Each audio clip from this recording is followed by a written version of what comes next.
हमारे यहाँ आने का प्रयोजन तो आपने जान लिया वानर राज, परंतु अपने कष्ट का कारण अब तक नहीं बताया आपने। आप इस पर्वत की ओट में क्यों छिपे हैं? और आपसे आपका राज्य, आपकी पत्नी कैसे छिन गए? राजपाट की ना तो मुझे कभी चाह थी और ना ही कभी आशा। मैं तो अपने भाई किष्किंधा नरेश बाली की छत्र छाया में ही प्रसन्न था। अपनी पत्नी रुमा के साथ सुखी था मैं वहां। फिर एक दिन मायावी नामक एक राक्षस ने बाली को युद्ध की चुनौती दी और इस बात से बाली के अभिमान को ठेस पहुंच गई। बाली को वरदान प्राप्त था कि जो उससे युद्ध करेगा उसका आधा बल बाली में आ जाएगा। परंतु मायावी और बाली के युद्ध ने मेरा पूरा बल ही छीन लिया, मेरा पूरा जीवन ही बदल दिया। बाले! कहाँ छुपने बना है कायर?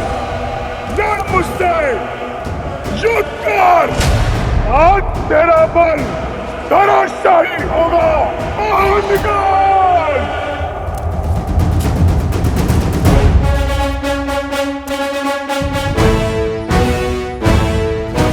लगता है तुम्हारी मृत्यु तुम्हें मेरे द्वार तक खींच लाई है, इसलिए युद्ध के लिए ललकारा है।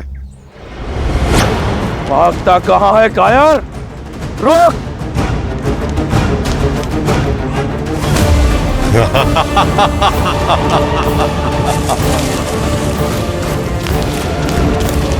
भैया एक क्षण रुकिए, सोचिए। पहले मायावी किष्किंधा आकर आपको ललकारता है, फिर यहाँ गुफा में आकर छिप जाता है। अवश्य कोई छल है। ये उस मायावी की गुफा है, भीतर मत जाइए। क्या हुआ? अपने भाई के बल पर विश्वास नहीं रहा या माता के दूध का तेज चूक गया है? मैं बाली हूं, बाली। किसी का भाई नहीं है मुझे। परंतु भैया ये तो संसार जानता है, फिर क्यों गुफा में जाना है? ताकि किष्किंधा जान सके कि उनका राजा अभी भी उनकी रक्षा में सक्षम है। बिना युद्ध के लौटा तो प्रजा समझेगी कि बाली भगोड़ा है। मैं ऐसे नहीं जाऊंगा, तुम यहीं पर प्रतीक्षा करो। मैं इस कथा का अंत करके आता हूं। किंतु भैया मेरा निर्णय अटल है सुग्रीव। और सुनो, यदि गुफा से दूध की धारा निकलती है तो समझना कि मायावी मारा गया, क्योंकि मायावी के रक्त का रंग श्वेत होता है। और यदि रक्त बहता दिखे तो जान लेना कि इस बाली का अंत हुआ। भैया राज सिंहासन कांटों का होता है सुग्रीव, उसे अपना बनाए रखने के लिए रक्त बहाना पड़ता है, कभी शत्रु का या कभी स्वयं का। यदि रक्त की धारा बहे और मैं लौट के ना आऊं, इस गुफा को बंद करके किष्किंधा का संचालन करना, ताकि मायावी दोबारा संकट ना बन सके।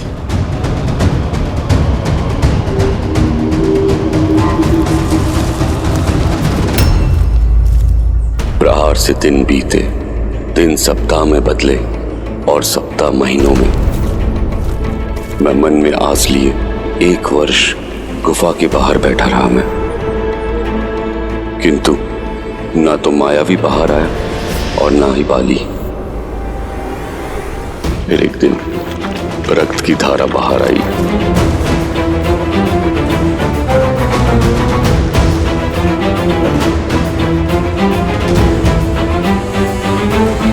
भैया, बाजी भैया,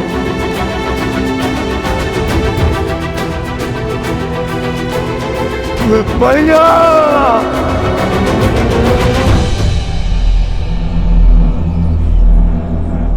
रक्त की धारा देख मुझे लगा मेरा भाई मर गया। किसी भांति अपने आंसू रोक किष्किंधा की सुरक्षा का दायित्व उठाने चल पड़ा।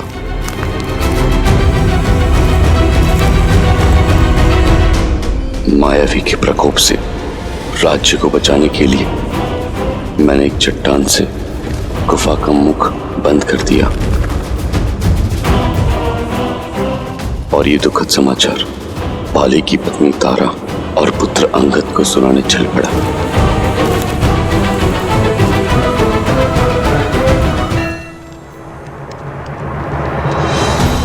अपने भाई को मृत मान मैं वानर नियम निभाने लगा।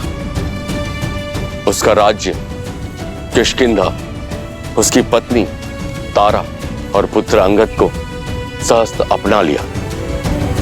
फिर एक दिन सब कुछ बदल गया।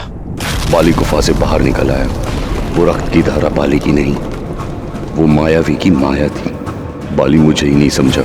वो मुझ पर उस गुफा में बंद करने का आरोप लगाने लगा और उसी के दंड स्वरूप मुझे राज्य से निष्कासित कर मेरी पत्नी को बलपूर्वक बंदी बना लिया।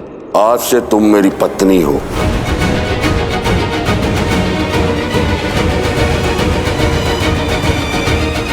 यदि आज मैं जीवित हूं तो हनुमान की सहायता और ऋषि मतंग के श्राप के कारण, जो बाली को यहां आने से रोके हुए हैं। उसे श्राप है, यदि उसने ऋषिमुख पर्वत पर अपना पैर भी रखा तो उसके सिर के 100 टुकड़े हो जाएंगे।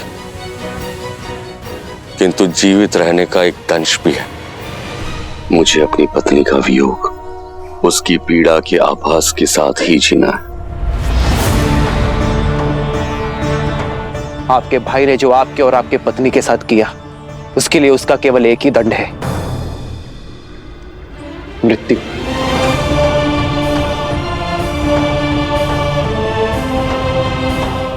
आपका बड़ा भाई आपकी पत्नी के पिता समान है और बाली के कृत्य से नारी की गरिमा तार तार हुई है और ऐसे अधर्मी को जीवित रहने का कोई अधिकार नहीं है। उचित कहा भैया। बाली को उसके पापों का दंड अवश्य मिलना ही चाहिए। परंतु कैसे? महाबली है वो। मुझ में उनसे लड़ने का सामर्थ्य नहीं है। और कोई भी लड़े, जो उसके समक्ष जाएगा उसका बल आधा हो जाएगा। महाराज सुग्रीव, आप मन से भय को निकाल फेंकिए। जब नौका समक्ष है तो जलधारा अवश्य पार होगी, क्योंकि मेरे प्रभु श्री राम आ गए हैं, जिनके स्पर्श से पत्थर में भी प्राण खिल जाए। महाराज सुग्रीव, वो अवश्य ही कोई मार्ग निकालेंगे। नियति ने आप दोनों को किसी उद्देश्य से ही मिलाया है।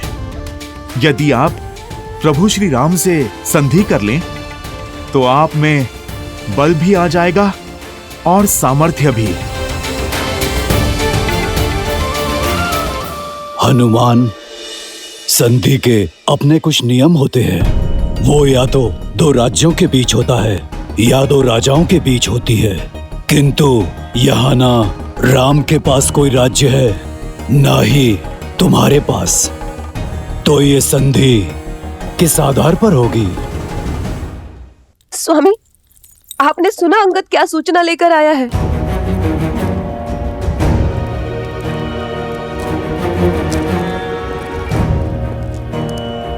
अंगद, राम और उनके भाई लक्ष्मण को सुग्रीव से मिलते देखा गया है। स्वामी, यदि उनकी संधि हुई तो आपके ऊपर संकट की तलवार मंडराना निश्चित है। स्त्री होना, राय का पर्वत बनाने का गुण तो प्रकृति ने दिया है तुम्हें। रोको, अपने विचारों को रोको तारा। महाबली हूं मैं, इस ब्रह्मांड का सबसे शक्तिशाली जीव हूं मैं। और तुम कहती हो कि मुझे सुग्रीव से संकट है, जो मुझसे भयभीत होकर ऋषिमुख पर्वत पर जाकर छुपा है। मुझे उन वनवासियों से क्या संकट जो स्वयं अपने राज्य से निष्कासित कर दिए गए हैं, जिनके पैरों में कांटों से बचने के लिए पादुकाएं नहीं है, वो मेरे मार्ग का कांटा क्या बनेंगे?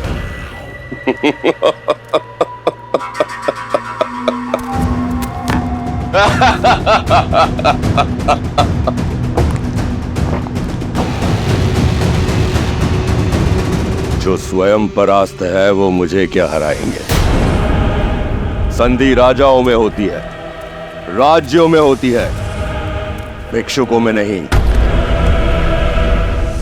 एक किष्किंधा से खदेड़ा हुआ भगोड़ा और दूसरा अयोध्या से निष्कासित किया हुआ वनवासी। उसके पास ना तो कोई राज्य है और ना राजा कहने वाली प्रजा। क्या बिगाड़ेगी उसकी संधि मेरा?